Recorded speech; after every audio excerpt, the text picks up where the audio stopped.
আসসালামু আলাইকুম ওই যে আপনার এসিলেন ভাঙ্গা স্যার। আমার সিগারেট খাওয়ার জন্য গাড়িতে উঠাইছে, অনেক দালালি করতে মানা করে না, ছাড়তে বলেন।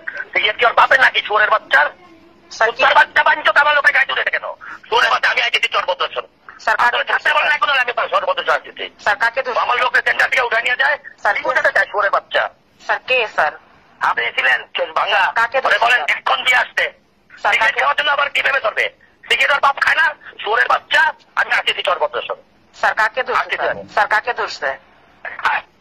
আমার মেইন লোককে ধরে নিয়ে এসে গাড়ি তুলে ফেলাইছে সিগারেট খাওয়ার জন্য। স্যার আপনি মাথা ঠান্ডা করেন, আমি দেখতেছি। আমি আসতেছি 5 মিনিট সময় দিলাম, সুরের বাচ্চা যদি না ধরে আমি নিজে আসতেছি। আমি তো উপজেলা ঘেরাও করবো, আমি বাইনচোদ ম্যাজিস্ট্রেট দুধমারানির পোলা আসতেছি। আমি রাস্তায় আপনি খবর আগের মতন ছেড়ে দিয়ে আসছে সুরের বাচ্চারে। আপনি আপনি আপনি অনেক থাকতে বলেন সুরের বাচ্চারে। স্যার আমি দেখতেছি স্যার।